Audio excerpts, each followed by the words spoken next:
রাশিয়ার kamikaze drone ঠেকিয়ে হাত পাকানো ইউক্রেনীয়রা এখন মধ্যপ্রাচ্যের আকাশে। অবিশ্বাস্য মনে হলেও এটাই সত্যি।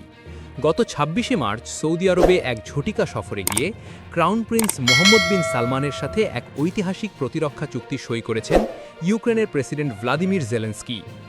কেন আরব দেশগুলো আমেরিকার পেট্রিয়ট ছেড়ে ইউক্রেনীয় ইন্টারসেপ্টার ব্যবস্থার উপর ভরসা করছে? আর কেনই বা ২০০ ইউক্রেনীয় বিশেষজ্ঞ এখন মধ্যপ্রাচ্যের ৫টি দেশে মোতায়েন? বিস্তারিত জানাবো আজকের বিশেষ প্রতিবেদনে। বৃহস্পতিবার সৌদি আরবে পৌঁছান জেলেনস্কি। আরব নিউজ ও এএফপির তথ্যমতে সৌদি যুবরাজ মোহাম্মদ বিন সালমানের সাথে দীর্ঘ বৈঠকের পর দুই দেশ একটি বিশেষ প্রতিরক্ষা সহযোগিতা চুক্তি স্বাক্ষর করেছে। জেলেনস্কি নিজেই নিশ্চিত করেছেন যে ইরান থেকে নিক্ষিপ্ত ড্রোন থেকে সৌদিকে সুরক্ষা দিতে ইউক্রেন পূর্ণ প্রস্তুত। এই চুক্তির আওতায় ইউক্রেন তাদের নিজস্ব প্রযুক্তির ড্রোন বিধ্বংসী সিস্টেম সৌদিতে মোতায়েন করবে।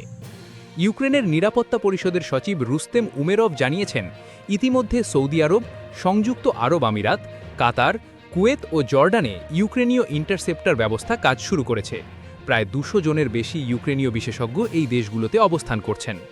গত ২ বছর রাশিয়ার বিরুদ্ধে লড়াইয়ে ইরানের শাহেদ ১৩৬ ড্রোন মোকাবিলার যে অভিজ্ঞতা ইউক্রেনের হয়েছে, তাই এখন মধ্যপ্রাচ্যের দেশগুলোর প্রধান রক্ষাকবচ হয়ে দাঁড়িয়েছে।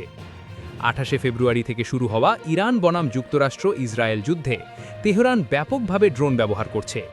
খামেনেই সহ শীর্ষ নেতাদের মৃত্যুর প্রতিশোধ নিতে ইরান মধ্যপ্রাচ্যের মার্কিন ঘাঁটিগুলোর ওপর বৃষ্টির মতো ড্রোন হামলা চালাচ্ছে। এই ড্রোনগুলো আকারে ছোট ও নিচু দিয়ে ওড়ায় সাধারণ রাডার এগুলো ঝরতে হিমশিম খাচ্ছে। ঠিক এখানেই যুক্তরাষ্ট্রের অনুরোধে সহায়তার হাত বাড়িয়ে দিয়েছে কিয়েভ। ইউক্রেনীয় কর্মকর্তাদের মতে এই চুক্তি শুধু ড্রোন ভূপাতিত করার জন্য নয়, বরং এটি একটি সমন্বিত এয়ার ডিফেন্স সিস্টেম বা আকাশ প্রতিরক্ষা ব্যবস্থা। এটি অন্যান্য ক্ষেপণাস্ত্র সুরক্ষা ব্যবস্থার সাথে মিলে একটি দুর্ভেদ্য দেওয়াল তৈরি করবে, যা ইরানের ড্রোন বা মিসাইল কোনোটিকেই লক্ষ্যবস্তুতে পৌঁছাতে দেবে না। কি পারবে মধ্যপ্রাচ্যকে ইরানি ড্রোনের হাত থেকে বাঁচাতে? এই নতুন জোট কি ইরানকে আরও কোণঠাসা করে ফেলবে? কমেন্টে আপনার মতামত জানান।